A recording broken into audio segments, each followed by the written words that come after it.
اے نبی خیر الابرار عمر مستعغم رخوار ہمارے چینل سے جڑنے کے لیے یوٹیوب پر عوام کی ضرورت کو ابھی سبسکرائب کریں. شکریہ. خیر الابرار عمر مستعغم رخوار.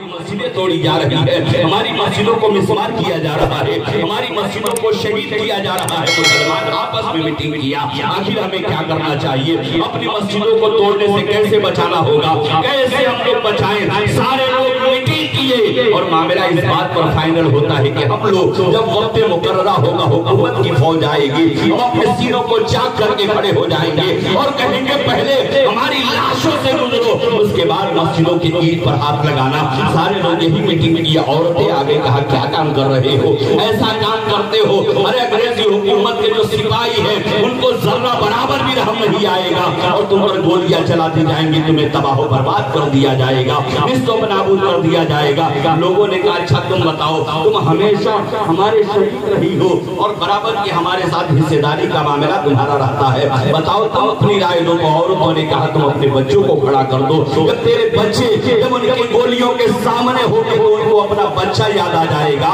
اور تیرے بچوں کو چھوڑ کر چلے جائیں گے. مسلمانوں نے ایسا ہی کیا. جب وقت مقررہ ہوا توڑنے کا مسجد کا تو لوگوں نے اپنے بچوں کو لا کر مسجد کے دیوار پر کھڑا کر دیا اور کھڑا کرنے کے بعد جب انگریزی حکومت کے فوجی آئے اور آنے کے بعد دیکھا کہ مسلم کے بچے کھڑے ہیں تو ان کو ذرہ برابر بھی رحم نہیں آیا، دھڑا دھڑ گولیاں چلا دی اور سارے بچوں کو شہید کر دیا. تقریباً روایت کے مطابق بتایا جاتا ہے 10-12 بچے شہید ہو گئے. لوگ رونے لگے، ماتم کرنے لگے، بچوں کو لے گئے تجہیز و تکفین کیے. اس کے بعد تدفین کر دیتے ہیں. عدالت میں یاچکا دائر کیا اور جج کے سامنے لوگوں نے اپیل کی ہمارے بچوں کو ناحق قتل کیا گیا ہے، ہمارے بچوں کو مارا گیا ہے، ہمارے بچوں کو قتل کیا گیا ہے، ہمیں انصاف چاہیے، ہمیں خوبہ چاہیے، ہمارے بچوں کا صلہ چاہیے، ہمارے بچوں کا صلہ چاہیے، ہمارے بچوں کا خوبہ چاہیے.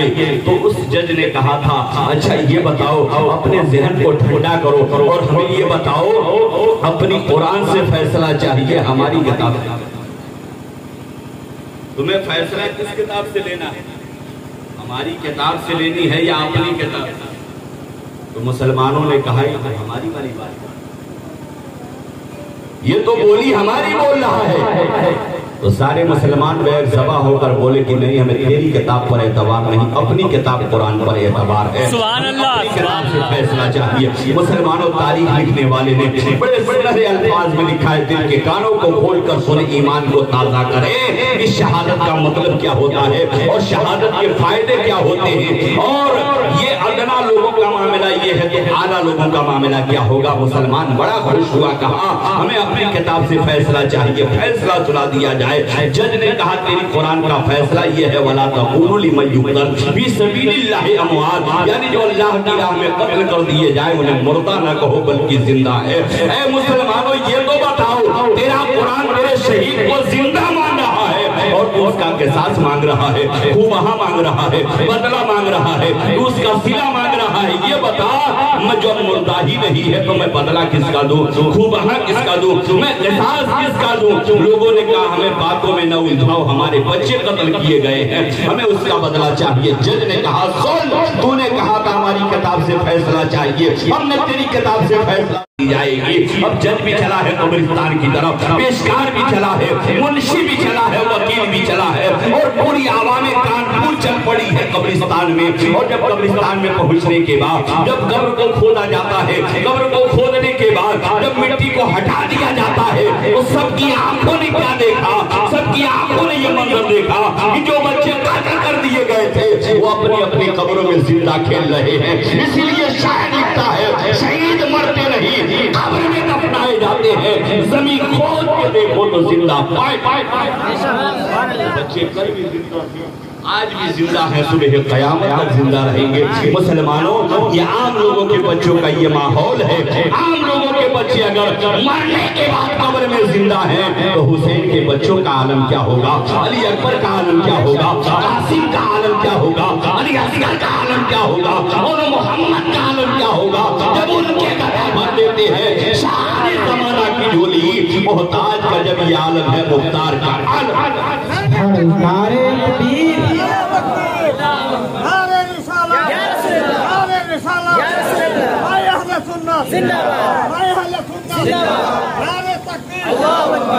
اسلام کی سجانے تصویر کربلا میں گھر بار لے کے پہنچے شبیر کربلا میں.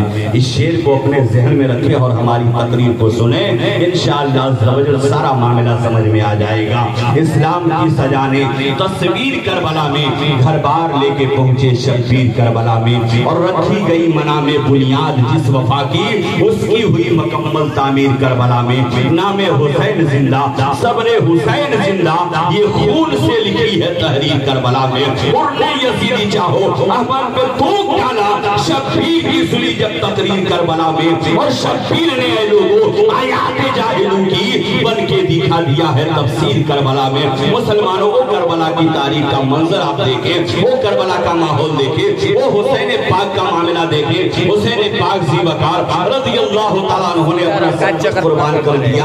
آج شہید آدم کا نام لیا جاتا ہے تو ہمارا ذہن کہیں اور نہیں بلکہ سیدنا امام حسین ذی وقار پر جا کر رک جاتا ہے. میں پوچھتا ہوں آپ سے اے لوگوں, جب شہید آدم کا نام لیا جاتا ہے تو آپ کا نیٹ ورک صرف حسین پہ کام کیوں میں کرتا ہے؟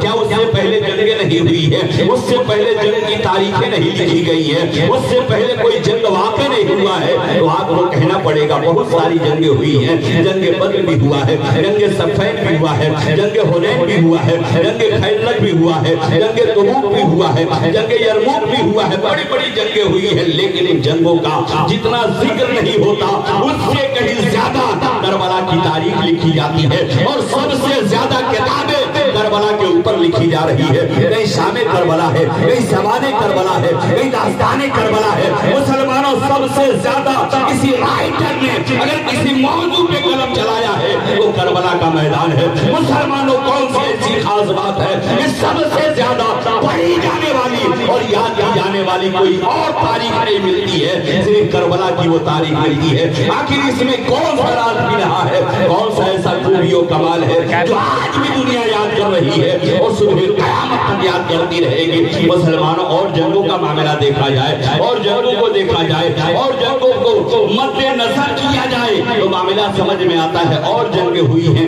تو ان کا معاملہ یہ تھا, جب اس جنگ میں لوگ جاتے تھے تو ان کو یہ نہیں پتا ہوتا تھا ہم جنگ میں جا رہے ہیں تو جنگ میں جانے کے بعد ہمیں جامع شہادت ملے گا یا غازی بن کر لوٹیں گے. لیکن حسین پاک جب میدان کربلا میں پہنچے تو یہ 55 کی عمر میں نہیں بلکہ 55 کی عمر میں آپ کو پتا ہو گئی تھی کہ میدان کربلا کی وادی ہوگی, اور جب وہاں جائیں گے تو خونی منظر ہوگا, دشمنوں کے نرگے میں رہیں گے اور مجھے وہاں جامع شہادت بھی نہ ہوگا. اے حسین, جب سب کچھ آپ جانتے تھے پھر بھی اس کے باوجود بھی آپ جب جا رہے ہیں تو تنہا نہیں جا رہے ہیں بلکہ اپنے بال بچوں کے ساتھ جا رہے ہیں, اپنے بچوں کو لے کے جا رہے ہیں, عورتوں کو لے کے جا رہے ہیں, شیرخوار بچوں کو لے کے جا رہے ہیں. آج محلے میں کوئی فساد ہو جائے تو ہم اپنے بچوں کو دروازے کے اندر بند کر کے باہر نکلتے ہیں, اے بچے باہر نہ نکلنا, اس لیے کہ تکلیف تجھے نہ ہو مجھے ہو جائے یہ مجھے منظور ہے, لیکن تجھے ذرہ برابر بھی خروچ آ جائے یہ مجھ کو گوارا نہیں. ایک باپ کی عادت ہوتی ہے اپنے بیٹے کے نام پر خود قربان ہو جاتا ہے, لیکن وہاں میرے حسین آپ سب کچھ جانتے تھے لیکن ان خطروں کے ماحول میں سب کو لے کر کیا ضرورت تھی لے جانے. آپ کو تو سب کچھ پتا تھا. وہاں جانے کے بعد ماحول درست نہیں, وہاں جانے کے بعد الکوفیو لا یوفی, کوفہ والے کبھی وفاداری نہیں کرتے, کوفہ والے کبھی نرمی سے پیش نہیں آتے. میرے امام آپ کیوں گئے, آخر وجہ کیا تھی؟ امام حسین پاک رضی اللہ تعالیٰ عنہ آج جا رہے ہیں تو اپنے بچوں کو لے کے جا رہے ہیں. کیا اس طرح کوئی جنگ پہ جاتا ہے, اس طرح کوئی محاذ پہ جاتا ہے؟ اے حسین آپ کو لے جانے کی ضرورت کیا پڑی, آپ کو لے جانے کی ضرورت کیا پڑی؟ تو حسین کربلا کے میدان سے ہمیں ذہن دے رہے ہیں شاعر, نقل مکانی کرتا ہے. دوسرا شعر آپ پڑھیں اور اس امام حسین کے اس منظر کشی کو آپ ملاحظہ فرمائیں. امام حسین پاک نے فرمایا جو سمجھ نہیں آیا, شاعر اسی منظر کو لکھتا ہے کہ رکھی گئی منا میں بنیاد جس وفا کی, رکھی گئی منا میں بنیاد جس وفا کی, اس کی ہوئی مکمل تعمیر کربلا کربلا میں، یعنی حضرت ابراہیم نے جس وفا کی بنیاد کو حضرت اسماعیل کو پیش کر کے منع کی وادی میں جس وفا کی بنیاد رکھی تھی، ابھی وہ تعمیر نہیں ہوا تھا، ابھی دیواریں باقی تھی، ابھی اس کا چھت باقی تھا، روشندان باقی تھا، اس کی کھڑکیاں باقی تھی، ابھی دروازے لگانا باقی تھا، وہ محل بنانا باقی تھا۔ امام حسین ذی وقار ذہن دے رہے ہیں، میرے جد کریم نے حضرت ابراہیم نے جس وفا کی بنیاد کو منع کی وادی میں رکھا تھا، میں حسین اس قلعے کی تعمیر کے لیے جا رہا ہوں۔ اور جب قلعے کی تعمیر کی جاتی ہے تو صرف کھڑے اینٹوں سے کام نہیں ہوتا ہے۔ آپ نے دیکھا ہوگا مستری کبھی کبھی اسے توڑ کر ابتھا بنا لیتا ہے، اسی اینٹ کو توڑ کر کبھی کوا بنا لیتا ہے۔ آپ کی بات پکڑ کے کہو، اتنی مہنگائی کے دور میں جب کہ 10 روپیہ ایک اینٹ پڑ رہا ہے اور تو نے میرے اینٹ کو ناحق توڑ دیا تو وہ کہے گا سن، اگر میں نہ توڑوں تو تیری دیوار مضبوط نہ ہوگی، اگر میں سب کھڑے اینٹ لگاتا جاؤں تو سارے جوڑ سامنے پڑ جائیں گے، اور جب یہ جوڑ سامنے پڑ جائیں گے تو حدود طوفان آئے گا تو تیرا مکان منہدم ہو جائے گا، تیرا مکان گر جائے گا۔ امام حسین پاک نے ذہن دیا ہے لوگوں، اگر میں کھڑا ہی اینٹ لگا دیتا تو یہ دیوار ایسی بنانی تھی کہ صبح قیامت تک کے لیے بنانا تھا۔ امام حسین پاک کربلا کے میدان سے آپ ذہن دے رہے ہیں کہ جہاں کھڑے اینٹ کی ضرورت پڑے گی